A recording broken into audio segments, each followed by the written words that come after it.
Alrighty, what's up everybody? My peeps! What's going on, my peeps? Peter Joseph here for another video right here on the Peter fucking Joseph channel, youtube.com/Peter Joseph. Thank you for watching. Make sure you like the video and subscribe right now to this very channel and my other channels down below in the description box below. And as always, from me on social media, Facebook, Twitter, and Instagram. If you're real, if you're not, you seriously need help. And a good smack in the face, too. And also, share the video all over the internet. Most importantly, slap that bell. And we all know what to do with that. Turn on all notifications so you don't miss a goddamn video. And if you do, well, you're SOL. Pretty much shit out of luck, and we all know what that means. Haha. And that's pretty much it. So like, share, subscribe, leave a comment if you wish, and all that other good shit. And thank you for your support. And that's it. Alright. We got SmackDown coming your way in about a little over an hour. Should be a pretty good show tonight. We got Santos Escobar taking on his good buddy Rey Mysterio. Booyaka booyaka. For the United States title. See how that goes. Can we see a tease of a possible Santos Escobar heel turn? We'll see. See what happens with that. We got John Cena will also be on the show. As we are 1 week away from Fastlane. So see what happens with that. If you can find a partner to take on Solo Mibuki and Jimmy Uso in a, well, now it's a 2-on-1 handicap match.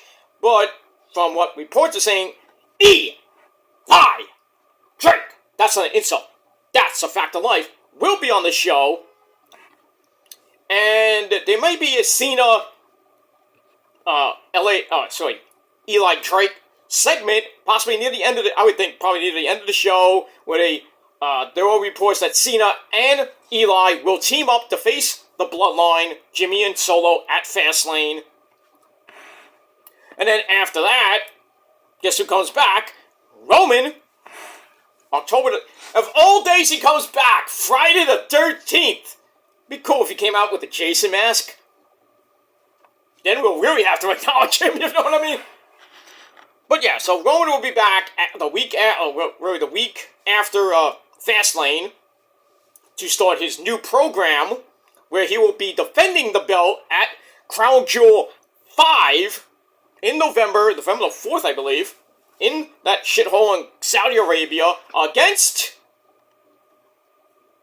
well, there are reports that now Eli Drake is the next next contender for Roman's title, so he's getting that, he's being groomed, pushed to face Roman at Crown Jewel. You think he's gonna win? Nope. God forbid.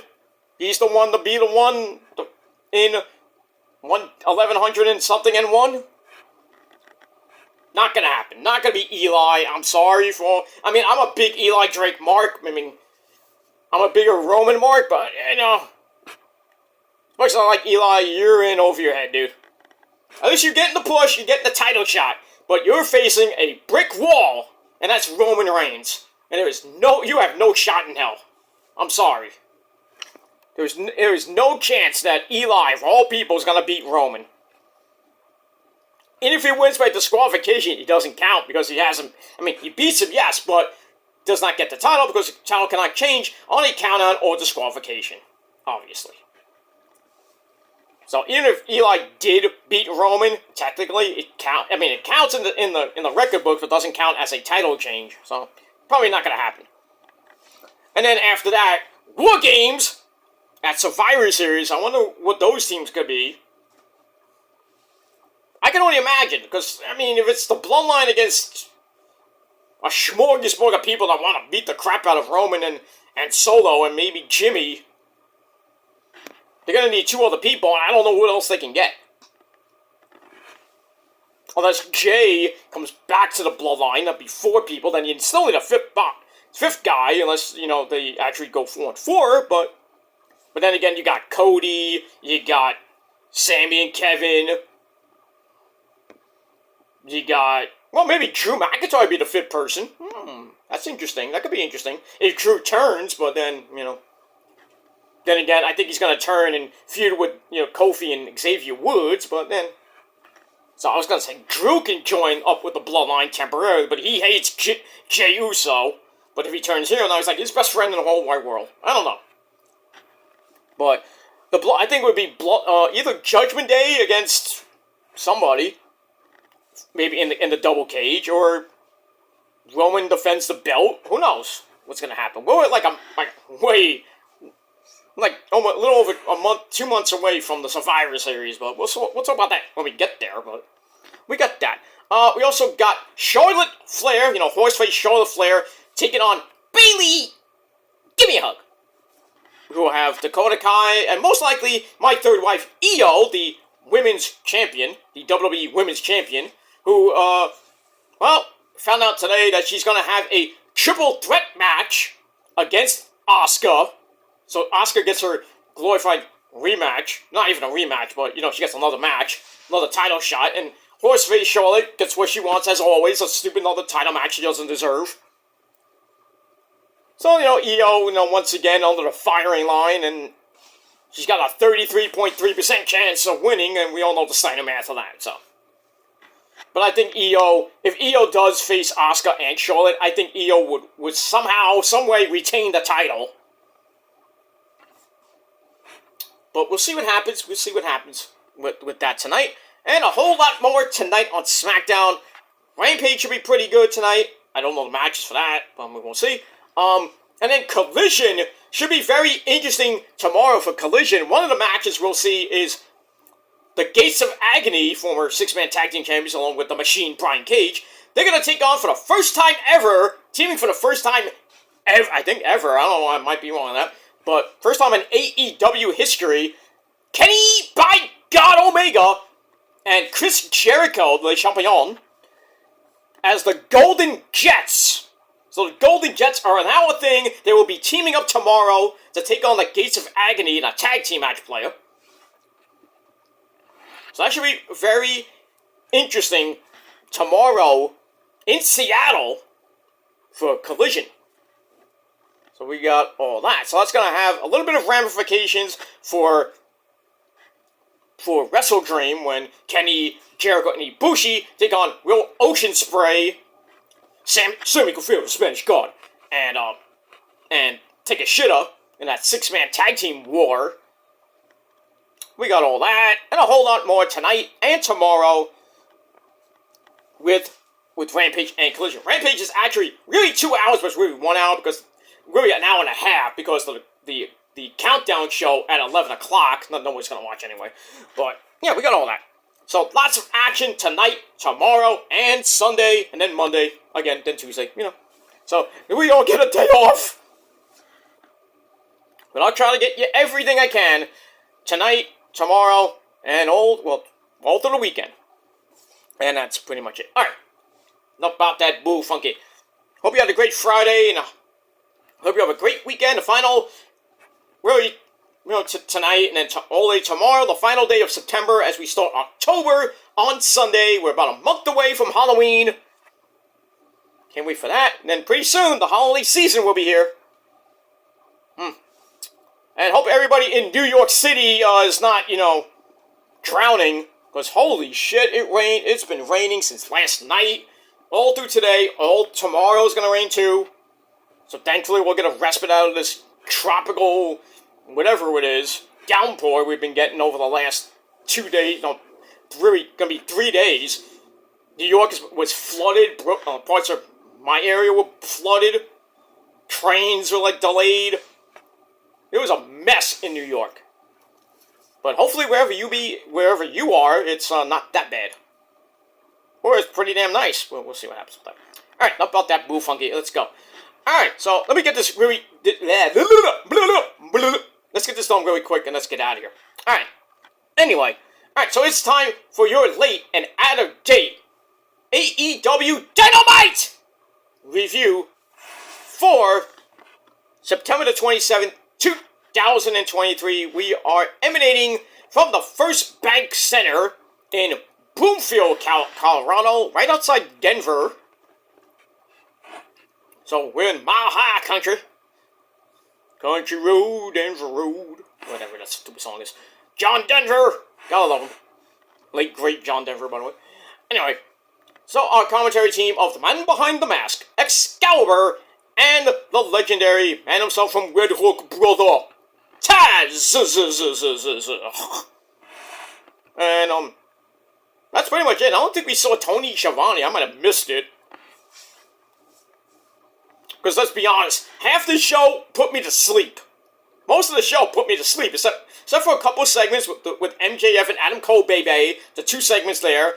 And then, the segment with MJF and Jay White kind of, whoop, I'm up now. And then the final segment with Hangman Adam Page and Swerve. And then the follow-up, the before credits, basically, with that big, humongous beatdown on Jay White by four ninjas and then some guy in a devil mask. Who could that be? So many things we gotta talk about. Well, we'll talk about it. Let's go. And then that's it. Alright, so we start off with the fire, the pyro. We are ready to go for Dynamite, and we start off match number 1 for the International title, or the Workhorse title. We have the new International Champion, Rey Fenix, who, got gifted that belt, thanks to, freaking Rick Knox, who got mad heat for that decision, didn't count the pin. Rick, you're like, 60 years old? You should know better by now to get shit done, like Lash Legend would say. Get shit done. Count the 3. Don't just I don't know what to do. And then, poor John Moxley suffered a concussion during that match. Still finished the match, so big ups to Mox on that. And he went through protocol. He's fine. So I don't know if he's going to be at Collision tomorrow, or he's going to be even at Wrestle Dream. I think he's going to rest, which I think he should do. But we'll see what happens with Mox, and that's pretty much it. So the gifted champion, I call him the gifted champion, Rey Fenix, takes on, I don't know how he got a title shot, but it is Jeff Jarrett, Jeff, J-A-R-E-T-T. That's Jeff Jarrett. Along with Black Machismo, ooh, yeah, Jay Lethal, dig it. And, the other idiot, Satnam Singh, the original player from the Himalaya, Sanjay Dutt, and the original Karen Jarrett. And Alex Abrahantes, the hype man, at ringside for Rey Fenix. So we had a bunch of people there. Aubrey Edwards, your referee. It was like, why is this match starting the show? I was like, okay, Rey Fenix, I'm okay with, because he's he's a great wrestler. I like him and everything, especially his brother Pentagon Zero Miedo. Got that, so I'm a big fan of the Lucha Brothers. But why and who the hell? Tony Khan, I mean, did you snort more? Did Jeff Jarrett give you a box of not a box? Give you a bag of coke? Okay, Jeff, I'm gonna give you a title shot. How does Jeff Jarrett get an international title shot? That makes no fucking sense to me. I would have given it to Jake Lethal. Just saying, but anyway. Match was meh. It is what it is. Pentagon got involved because he was out there too. Hurricane Jay Lethal into a low blow on Satnam Singh. Ow. Karen Jarrett tries to get involved. That didn't work. And then we get a whole bunch of super kicks by Mr. Rey Fenix. Then we finally get the opening bell. And then a whole bunch of bullcrap happened. Sanjay Dutt distraction. That Jeff grabbed a small package for a near fall, then hits the stroke. I'm like, oh no, they're gonna give him the belt, no! But somehow, Rey Fenix got the foot even on the rope. It was underneath the rope, so Aubrey's like, no, you don't win the title, no. And then Jeff tried for the figure 4, and we all know what happens. You get countered into basically a small package. 1, 2, 3, Rey Fenix gets the win, retains the international title in a match I really did not give 2 fucks about. So I gave it 2.5 out of 5 stars. That's pretty much it. Didn't care. I think Phoenix is just holding the belt for Mox to get back when he comes back, when he's able to come back. So, would think Ray Phoenix is probably going to be a transitional champ. Like, probably won't hold it for long. I would think he'd probably lose it on the anniversary show this Wednesday night. Because it is the 4-year anniversary of Dynamite. This Wednesday night. I don't even know where it's from. But we got that. The 4-year anniversary show. Should be a good show. Can we see a guy named Adam Copeland? Mm-hmm. We might see him Sunday. We got that guy we used to call, "Hey kids, it's Edge. Hide your wife and kids, it's Edge." So we got all that. So we'll see what happens with that. So you see Edge, you see maybe some other people, we'll see. But I think Wrestle Dream is going to be very, very interesting to see. And Wednesday night on the program. We got that. Let me move on. Alright, after that, we get a look back at how Adam Cole, baby, basically shatters his ankle in 3 places after jumping off the ramp last week at Grand Slam. So we saw that. Nasty injury. And it's a legit injury. But we'll talk about it. So then we go to a segment where Adam Cole, this was taped before, before Grand Slam, or I think it was taped before Grand Slam, because they're in Long Island, and Adam Cole, this is before he got hurt, I think. Adam Cole meets MJF at the dock, going boating, going fishing with MJF. I'm like, alright, well, we're going to get another Braun Breaker Apollo Crews segment. We're going to fish, we're going to talk, and I'm going to be friends. Weird. And yeah, MJF had the captain's hat on. Come here, little buddy. Just sit right back in here. A tale for a faithful trip. Okay. Get the old Gilligan's Island theme out. Anyway, so MJF asks about Roddy. Uh-oh. And then Adam Cole's is like, yeah, I had to go there. I had to do this and that. He called. I had to go to the hospital. I was so worried about him. So much that I couldn't, and then MJ's like, oh, you're worried about him so much you couldn't even accompany me to the goddamn ring? And you're supposed to be your best friend, your partner, Ring of Honor Tag Team Champions? Better than you, baby? And you just have to go to the simp Roddy? Alright. So, MJF's like, hey, you want another beer there, Adam? Cole's like, yo, I'll take another beer. When do you drink beer, Adam? Don't you drink that Celsius crap? That energy drink, seltzer, whatever that crap is. Should be drinking Monster. Oh, that's right. You can't drink that anymore because you died. Yeah, on BTE. Remember that? You don't remember that. Don't drink Monster. He doesn't drink Monster anymore as far as I know. I don't even think anybody else does. I think I've seen one BTE where the Bucks were drinking Monster. I'm like, uh-oh! Somebody's gonna die! Die.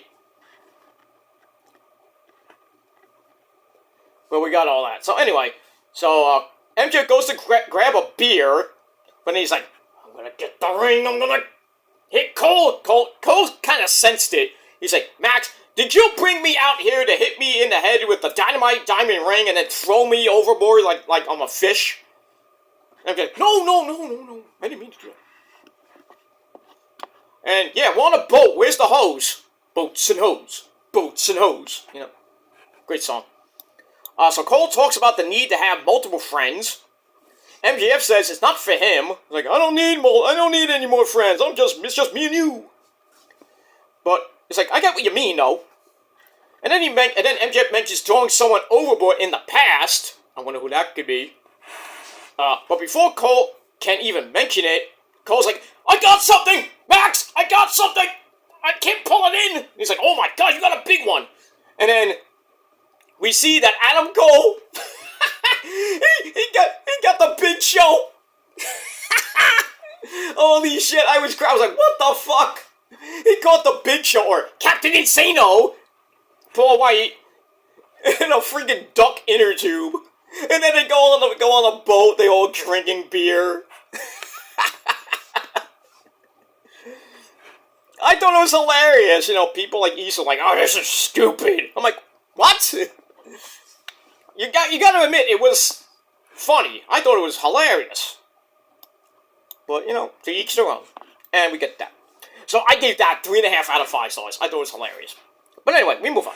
Alright, then we go back into the ring. Actually, before we even go back to the ring, we see a video in Tokyo, Japan.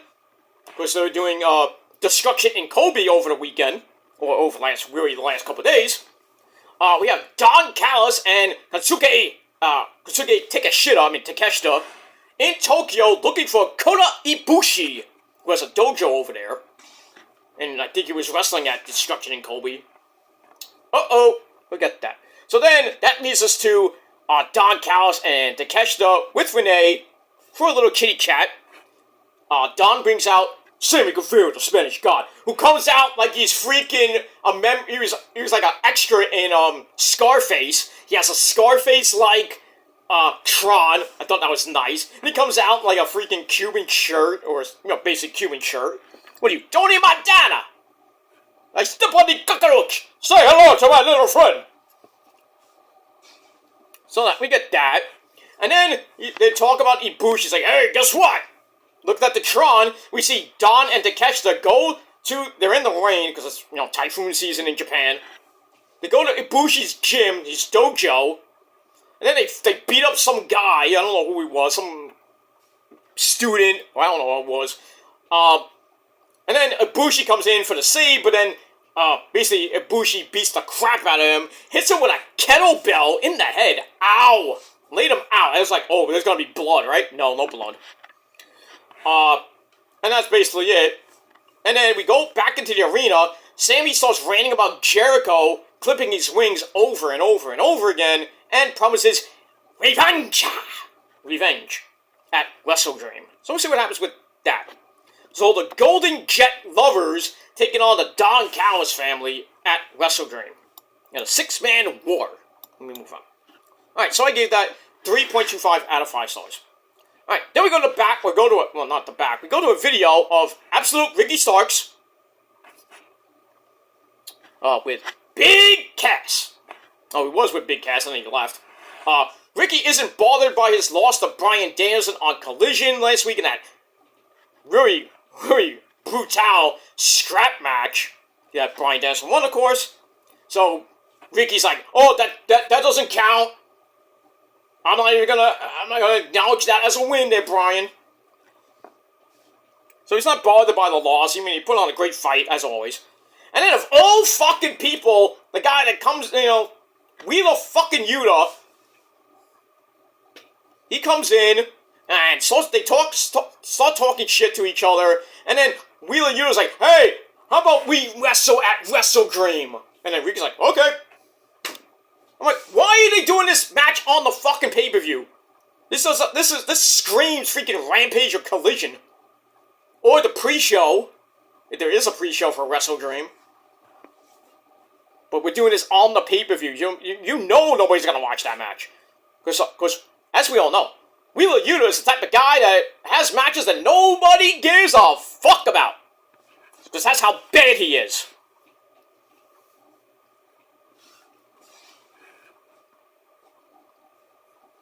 Wheeler Yuta is the type of guy to block himself on his own phone. How does that happen? Guy's a moron. But we move on. Speaking of Wheeler Yuta, by the way, I gave that segment 2.5 out of 5 stars. Then we go to a triple threat match, and the winner gets a shot next week on the anniversary show against Rey Fenix for the international title. So we got The Machine, Brian Cage, along with my good friend Prince Nana. No dancing. Damn it. He takes on the Ring of Honor the former Ring of Honor World Heavyweight Champion Claudio Castagnoli with Wheeler Yuta at ringside.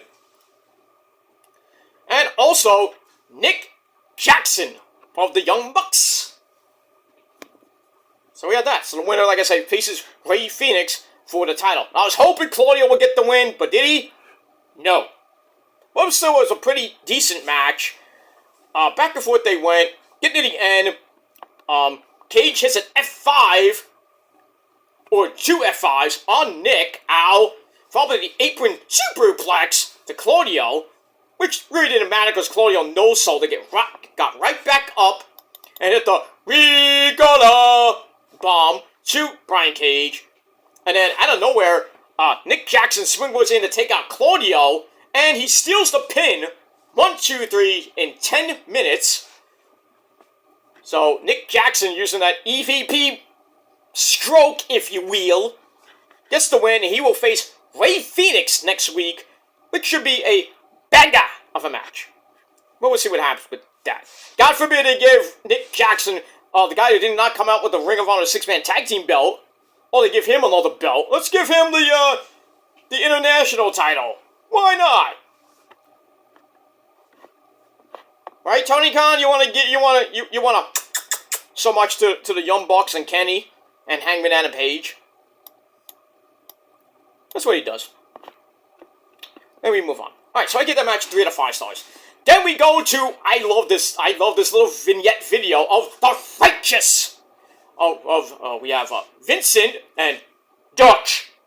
They're playing with paper dolls, and they basically say, we're coming for the Ring of Honor tag team belts with Adam Cole, Bebe, and MJF. I like the way it was presented. Felt just like a Bray Wyatt promo. So good. And if those of you who don't know, Vincent almost made it to WWE, and he was supposed to play Uncle Howdy. So that's where the Bray Wyatt reference comes. The Wyatt family-like promos that, excuse me, and vignettes that he did in Ring of Honor, or he has done in Ring of Honor. Now he's doing, again, he's still in Ring of Honor. So he's been doing that a lot. And I like it. I loved it. So I give this 4 out of 5 stars. And we move on.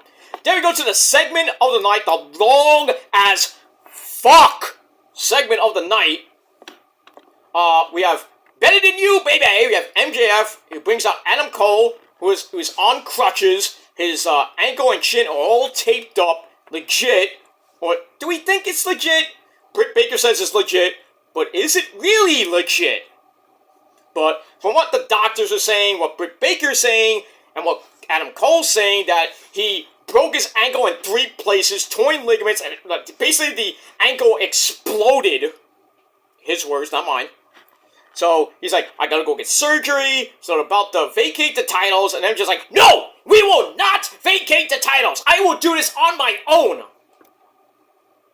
It's like, I'll defend the belts 2-on-1. Cole's like, okay, Max, I believe you. You're my boy.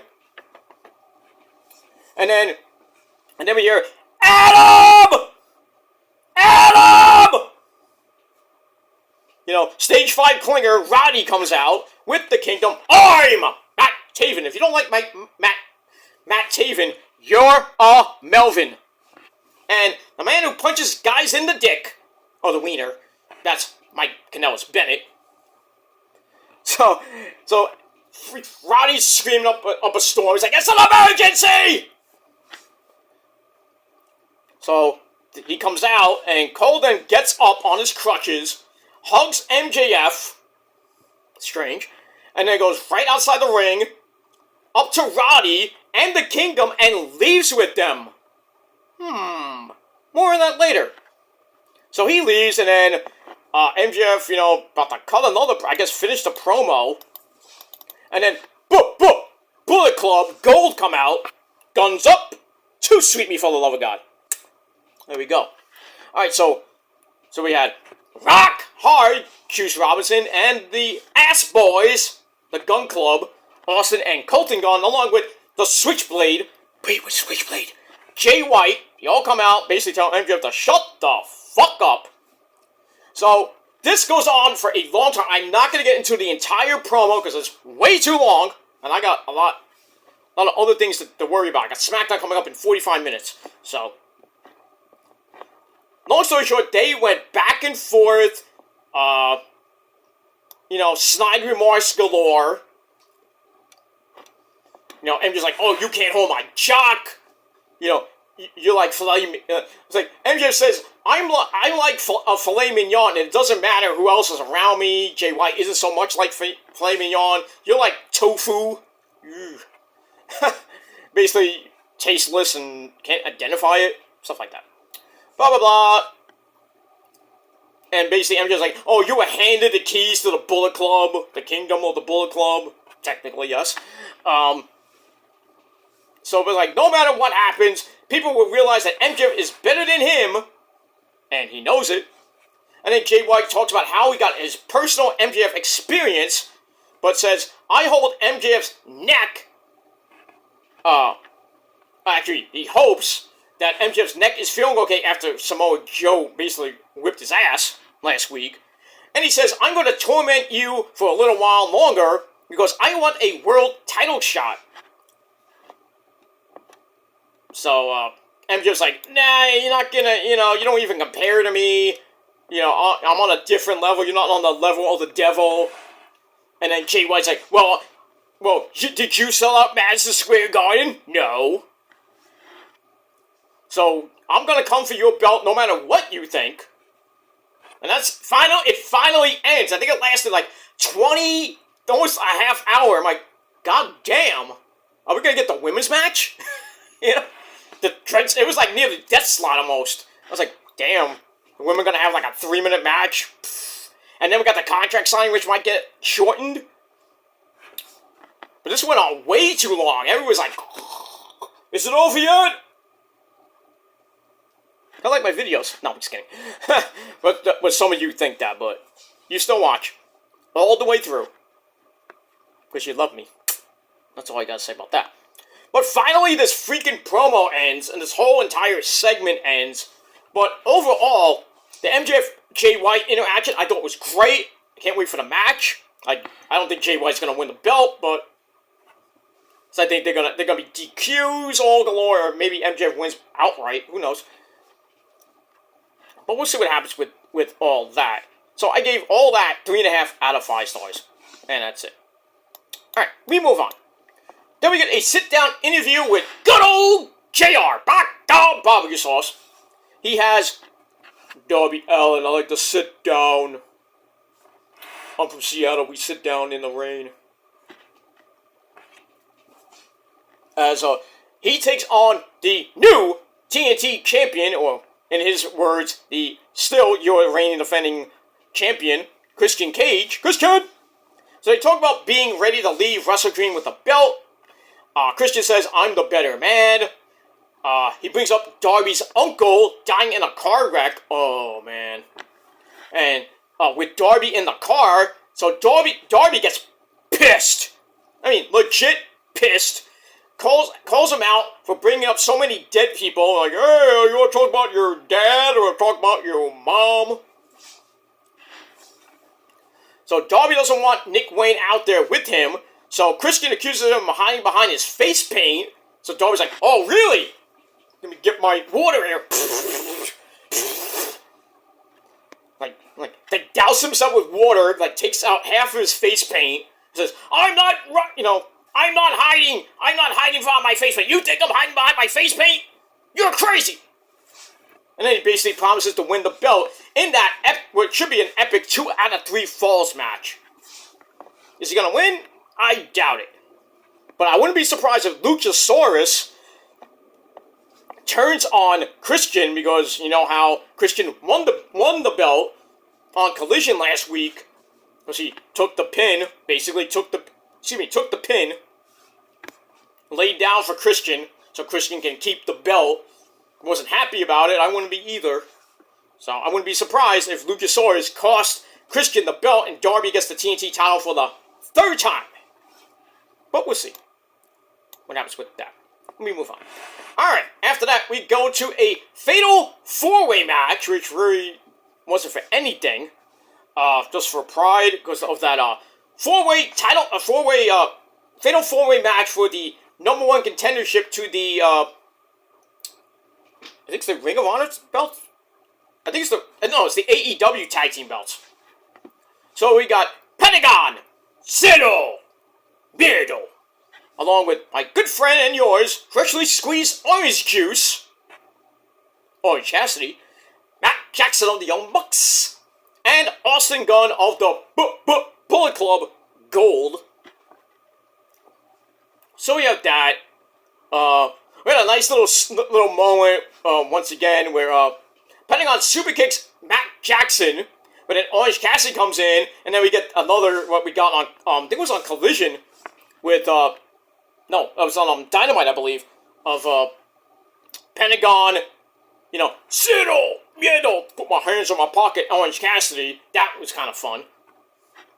Oh, the lazy kicks of doom, which doesn't really work for Pentagon. Just like, it's like, all right, you want to fuck around? Pfft. Super kick right in the mouth.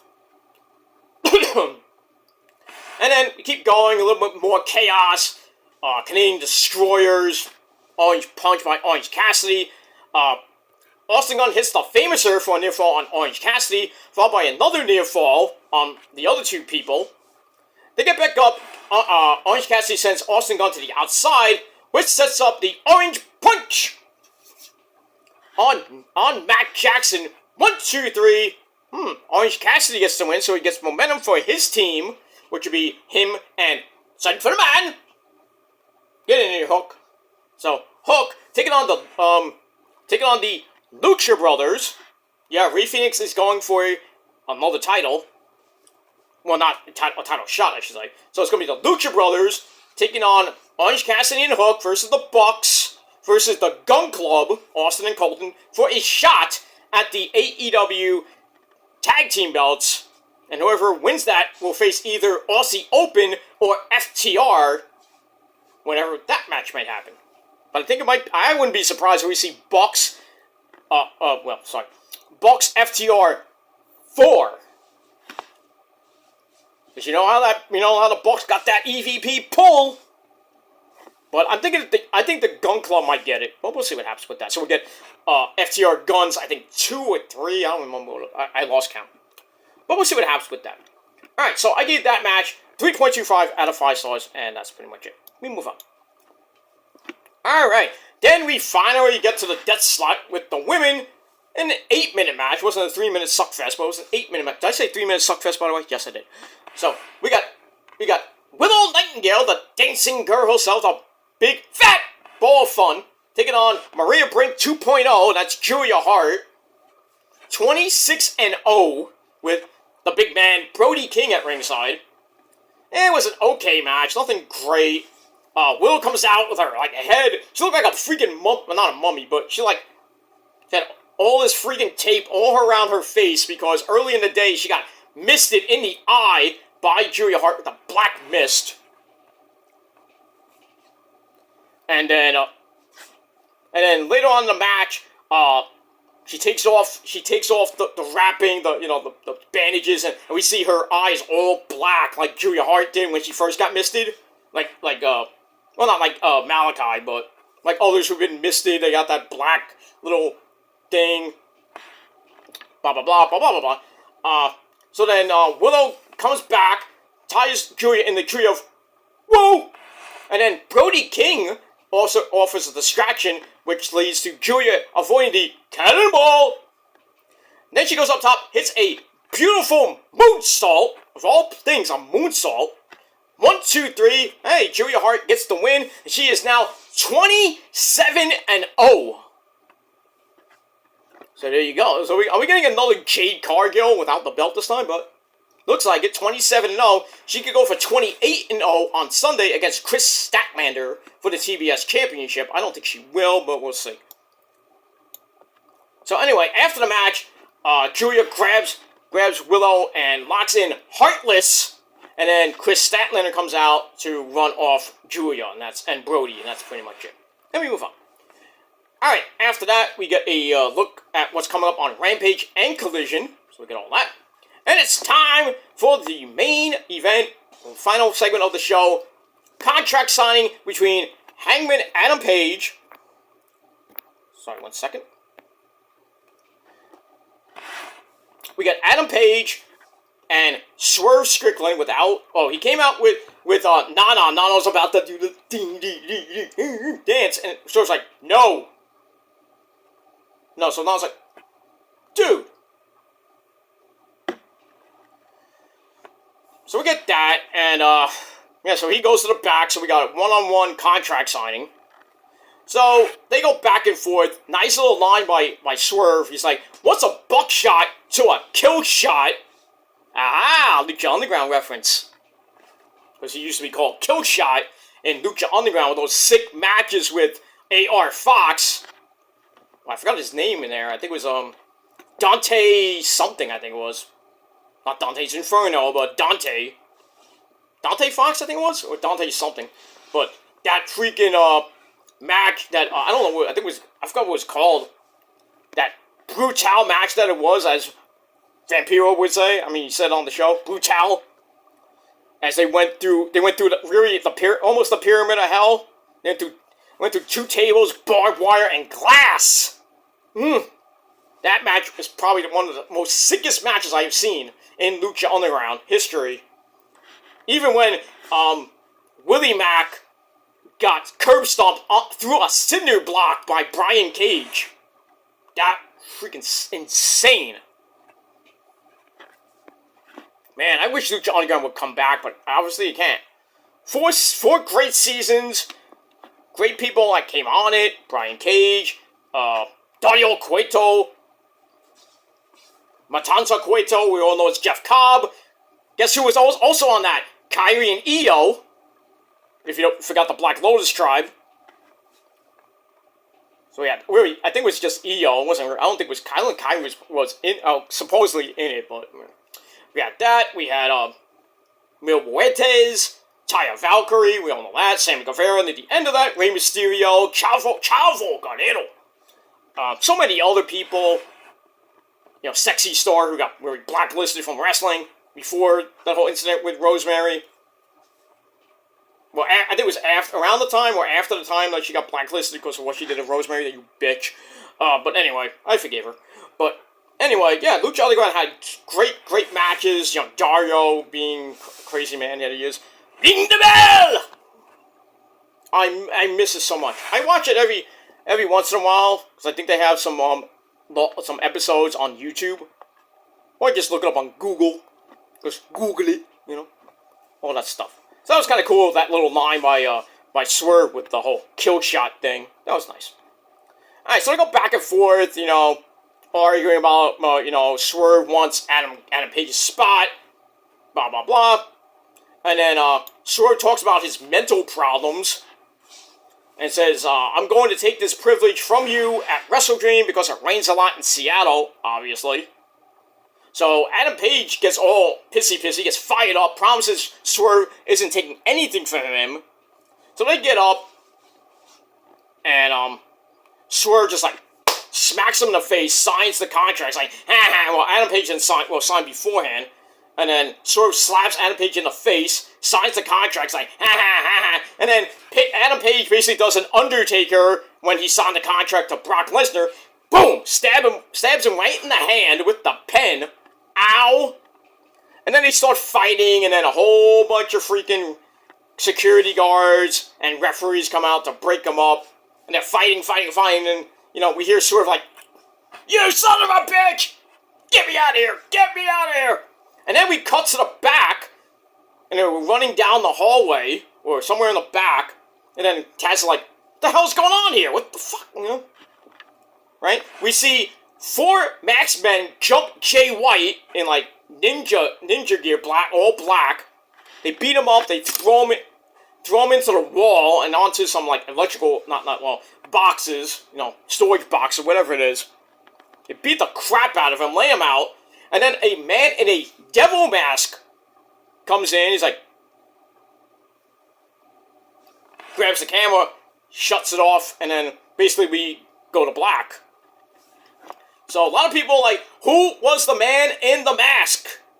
Well, a lot of people thought it was MJF. Possibly. A lot of people said LFI, La Facción de Ignorables. You know, we had Preston, Bruce, who has visa problems, so I don't know if it was them, but you never know. And, you know, Jose Jalapeno on his stick, and, the other guy that's in there. So, I forgot, I think it's like, Jalistico, Preston, Jose, and then I don't know who the 4th guy is. So that could be them. People are saying it's Adam Cole. And then the whole thing with his ankles will work, that he's just, you know, he's gonna turn on MJF, and this is like the tease to the heel turn, and that Adam Cole's behind the devil mask, and the other 4 guys are Matt Taven, Mike Bennett, Kyle O'Reilly coming back, and possibly Bobby or Roddy Everybody thought it was I thought it was Bobby Fish, but Bobby Fish obviously not coming back yet, maybe. So we were thinking, oh, we're gonna get an Undisputed Kingdom. I guess we won't know until maybe tonight on Rampage. Maybe we'll find out tomorrow on Collision, or maybe Sunday, or next week. We don't know, but I doubt it's Adam Cole. Unless if it's Adam Cole, it's probably the greatest swerve in the history of the sport. And it is a sport. Wrestling is a sport. You think otherwise, you're mental. But I digress. So we had all that. So we don't know who these people are. I mean, if it's the Bullet Club, I assume it's MJF is leading this group, and it's MJF, Roddy, and the Kingdom, and then, you know, Adam Cole's getting surgery, legit surgery, and he'll be out at most 6 months, maybe to a year. That sucks. No Adam Cole, baby. At least we see him on Twitch a lot more. But as far as in the ring, no, unless he does a pre-tape promo. But as far as the Ring of Honor Tag Team belts, I would not be surprised that they give them to the Righteous on Sunday, or MJF does the impossible and retains by himself, and then, like, well, now what? Is MJF just gonna go 2-on-1 in every Ring of Honor Tag Team match? No, I don't think they're gonna do that. If anything, if he does beat the Righteous, which I think he probably will, I think the next logical choice is, if we follow the storyline, I think he faces Matt Taven and either Roddy or Matt Taven and Mike Bennett. They get the tag team belts thanks to Roddy. And we'll see what happens with that. But so there's a lot of unanswered questions we got to get through tonight, we got to get through tomorrow, and Wrestle Dream before we even get to the 4-year anniversary show on Wednesday. And then we're on the road to Full Gear, which I still think, I was hoping now, I guess now it's a pipe dream, that Adam Cole, baby, will get his third match with MJF, but I guess that's unlikely to happen unless Adam Cole has, you know, there's a miracle and the whole thing was, like, doctored. His ankle was not even broken. But then again, you know, who do you believe? Adam Cole, Britt Baker, the doctors, or your own theory? Not Austin Theory, but your own theory. I don't know what to believe. I'm going to take it with a grain of salt that Adam Cole's out for like 6 months. So he's out for the rest of the year. Probably won't be back till maybe... If it goes 6 months, I would think he'd be back by Double or Nothing 5 or 6, whatever number it's up to now. I mean, so we'll have to see what happens with that. So, it could be Adam Cole leading this whole thing. It could be LFI. It could be Andrade under the mask. That's something to think about. I mean, it could be Dolph Ziggler. It could be Mac fucking Cardona. I hope not. Imagine, it could be Edge. Could be your grandma, no. But, could be anybody. Could be even me. No, it ain't me, I'm just saying. I can't be in 2 places at the goddamn same time. How could I get from Boulder, Colorado 2 nights ago over to here? Well, I mean, I could, but it's not me. Imagine it was. You wish it was. But anyway, so we'll see what happens over the weekend. And who are those best men? And that's it. Alright, so I gave the Swerve segment 3.5 out of 5 stars, and Adam Page 3.5 out of 5 stars. The final segment I gave also 3.5 out of 5 stars, but overall, you know, I really was going to give this Dynamite a 5 out of 10, but I think with those segments alone, you know, the MJF, the boat segment, the MJF segment with Adam Cole and the Kingdom, and then with Jay White, I thought that really kind of bumped up the rating a little bit, and then the final segments really bumped up a little bit even more, so I kind of saved the show from basically being a boring as fuck show, but still, wasn't a great show, and I gave it 6.5 out of 10 stars. Let me know what you guys think down below in the comments section, and that's pretty much it. Alright, I'm out of here. Thanks for watching, everybody. I'm going to try to get my NXT predictions up right now. Well, after I finish this video, I'm going to tape my NXT predictions, and then I'm going to go, might do a little live look-in with SmackDown, so get a little bit of that, and then later tonight, probably about 11, maybe 12 o'clock at night on the Killer Demons channel, your SmackDown review. So we got a triple threat right here on your Friday. And that's pretty much it. Alright, I'm going to get out of here. Thanks for watching, everybody. I'm Peter Joseph signing off. Rock on and rock hard with your cookoot. And if you're not down with that, I think you've known this for 14 goddamn years and counting, my friends. Some of you now know. Now know you mess with I'll just say this. If you're not down with that, you now know that you mess with the prophecy, you mess with the purge. It's a wrap. It's over for you, and that's pretty much it. So, until next time, if you're not down with all that, me and a whole ton of people, we all got 3 words for you. Fuck you, man. That's it. And I'm out. Peace. Bye.